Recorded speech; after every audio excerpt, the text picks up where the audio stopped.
kapangyarihan, ikaw ang pinagmulan. Suliranin man ay dumating, ikaw lamang, O Diyos, ang sasambahin. Panginoon ko, sa iyo lamang mananatiling kailan pa man. Suliranin man ay dumating, ikaw lamang, O Diyos, ang sasambahin. Panginoon ko, sa iyo lamang mananatili kailan pa man. Suliranin man ay dumating, ikaw lamang, O Diyos, ang sasambahin. Panginoon ko, sa iyo lamang mananatili kailan pa man. Mananatili kailan pa man. Mananatili kailan pa man.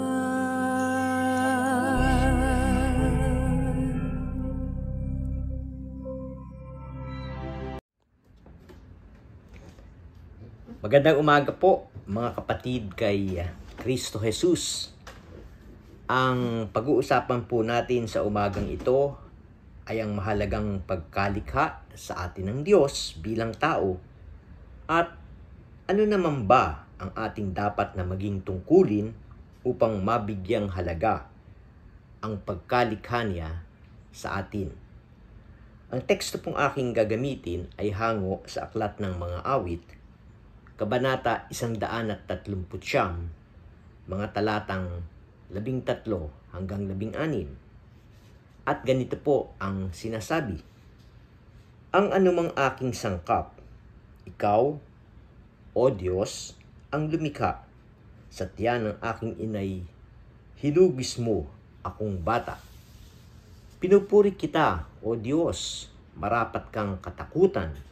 Ang lahat ng gawain mo ay kahangahangang tunay.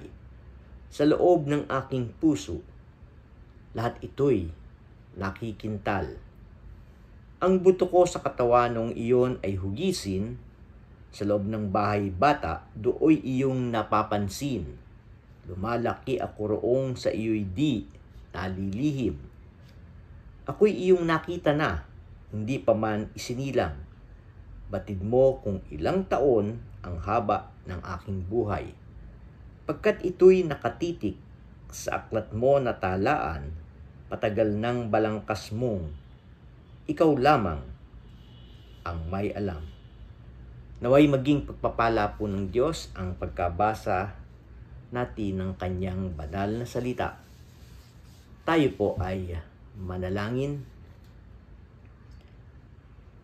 Aming Amang nasa langit, purihin ka sa iyong kapangyarihan at kadakilaan. Tanggapin mo po ang aming pasasalamat sa napakaraming biyaya at pagpapala na walang sawa mong ginagawa at ipinagkakaloob mo sa amin sa araw-araw ng aming buhay. Salamat po, Panginoon, sa iyong pagmamahal, pagkalinga, pag-iingat at sa mga probisyon sa kabila ng aming maraming pagkukulang sa iyo. Patawarin mo po kami, Panginoon, sa aming mga pagsalansang at gamitin mo ang iyong hamak na lingkod na maihayag ko at maibahagi ng malinaw sa bawat isa ang kaisipan at kapahayagan ng banal mong salita. Ang lahat ng ito'y dinadalangin ko sa matamis na pangalan ni Jesus, na aming Panginoon at tagapagligtas. Amen.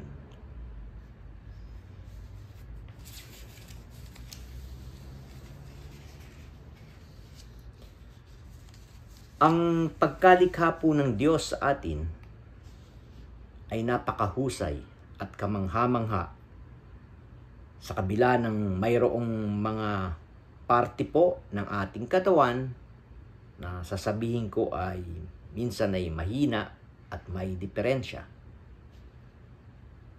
Ngayong araw na ito, ikaw, ako ay nagising at masiglang bumangon mula sa ating pagkakahiga. Bumaba tayo sa kama ng maayos, hindi tayo nahulog, hindi tayo natalisod, at hindi rin nadapa. Bumaba tayo sa hagdanan, maayos na nakarating sa ibaba ng ating tahanan, at ginawa natin ang ating pong routine o ginagawa sa umaga bilang paghahanda po sa maghapon nating gagawin. Humarap tayo sa salamin at nakita po natin ang ating magandang kabuuan magmula po ulo hanggang paa. Larawan na tayo'y taong bukod na pinagpala. Ang wangis po natin kapuri-puring tingnan. Larawan ito ng kabanalan. Ngayon, nagawa po ba nating kilalanin at pasalamatan ang larawan ng Diyos na nasa atin at ang pong hininga na nasa iyo at nasa akin? Hindi ba natin ito pinasasalamatan at tayo humihinga? Tulad po ng sinabi ni Salmistang David, siya ay nakatagpo ng malaking kaaliwan at kaalaman na siya po ay nilalang ng Diyos.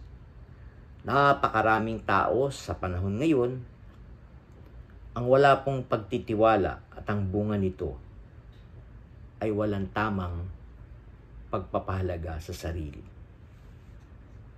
Napakalaki po ng pangangailangan na maunawaan ng bawat isa sa atin ang ating halaga.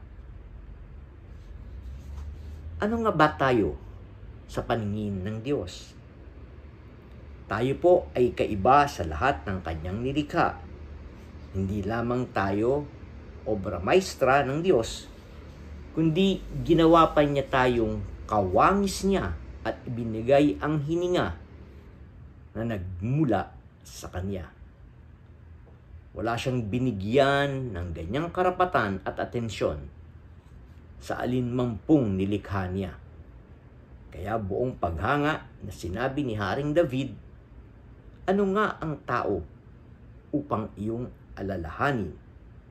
At ano nga siya na sukat mong kalingain? Nilikha mo siya na halos kapantay ng iyong liningning at kadakilaan, at pinamahala mo sa buong daigdig. Namanghana po si David dahil sa paglikha ng Diyos sa tao, subalit ang lalong hindi niya maunawaan ay bakit pa ito inaalala at pinagmamalasakitan ng Diyos.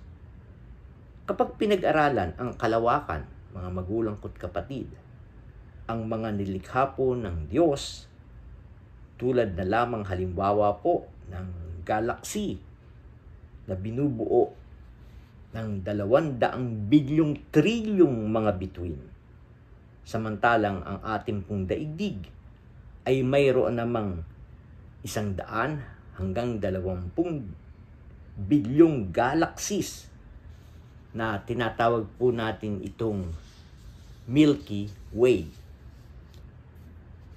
Subalit, yumuko ang Diyos at binigyang pansin ang isang nilalang tulad natin. Lagi po nating isaisip na mataas ang pagtingin sa atin ng Diyos. Binilangkas ng Diyos ang pinakamabuti para sa tao nang Kanya po itong nilalang. Ngunit, nakalulungkot, hindi ito natupad ng tao at ang tao po ay nahulog sa kasalanan. Ang Diyos pa rin ang nagbigay ng iba't ibang kaparaanan upang ang tao ay makarating sa Kanya. Ngunit dahil na rin po sa katigasan ng loob ng tao, ay patuloy na pagmamatigas, hindi makaabot ang tao sa pamantayan ng Diyos. Muling ipinakita ng Diyos ang kahalagahan ng tao sa pamamagitan po ng pagtubos ng ating Panginoong Hesus sa atin. Hindi po sa ginto o pilak, kundi ng kanyang banal na dugo. Hindi ba nakamamangha ang ganoong pag-ibig? Wala siyang ibang naisin, kundi ang magandang buhay para sa atin at mabuhay tayo na may patutunguhan at layon. Walang padalos-dalos sa Kanya o aksidente man. Alam niya ang labas at loob natin, kahit na po mga kasalanan natin. Ganoon ang pagpapahalaga sa atin ng Hari ng mga hari at Panginoon ng mga Panginoon. Ang bawat tumanggap sa Kanya ay binigyan ng karapatang maging anak niya at kasamang tagapagmana ng Kanyang bugtong na anak. Nakita ba natin ang pagpapahalagang ito? Hindi na po tayo hampas lupa. Hindi na rin tayo isang pulubi o walang saysay na tao. Si Kristo mismo po ang nagsabi, "Hindi ko na kayong inaaring alipin, kundi kaibigan." Sabi nga po sa Ingles, "We are now somebody." Dahil kay Kristo Jesus at dahil doon sa karapatang iyon, ating pong pakatandaan na ito ay may kasamang malaking responsibilidad. Bilang kapamilya po ng Diyos, katuwang tayo sa karangalan at pagbibigay ng papuri sa pangalang iyon na ating pong tinataglay. Bawat kaloob, bawat trabaho at paggalaw natin po sa lupang ibabaw ay may lugar sa kaharian ni Jesus. Hindi tayo dapat po matakot, bagkus magbigay tayo ng pugay at pagsamba sa Kanya. At sa iyong kinalalagyan at kinatatayuan, may magandang layunin po ang Diyos sa iyo at sa akin na dapat nating gampanan para po sa Kanyang kapurihan at para sa Kanyang kaluwalhatian. Kaya nga po, tigilan na natin ang pag-iisip na ikaw, ako, ay baliwala o walang halaga sa Diyos. Kay dakila po ng ating Diyos. Siya po ay mapagmahal, mapagpatawad, laging kasama natin, at lagi nating kaakbay. Pag nasain mong umunlad ang iyong mataas na pagpapahalaga sa iyong sarili, hindi po para tayo ay magyabang, kundi para sa Panginoon na atin pong kinakatawan. Ang Diyos ay hindi lamang lumalang sa iyo at sa akin, kundi tumubos din sa atin upang ibalik ang Kanyang larawan at kataasan ng uri ng ating pamumuhay bilang Kanyang kalarawan at bilang tayong mga anak. Tayo po ay manalangin. Salamat aming Diyos at Amang nasa langit. Patawarin mo kami at kaawaan sa aming kakulangan ng unawa sa iyong kahangahangang paggawa. Tunay at karapat-dapat lamang na kami ay magpasalamat, magpuri at walhatiin ka dahil sa magandang layunin mo sa bawat isa sa amin.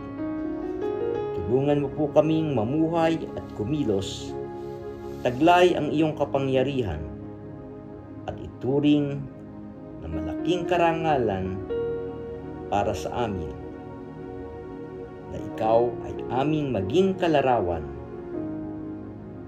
at anak mo. Ang lahat ng ito'y dinadalangin ko sa pangalan ni Jesus. Amen.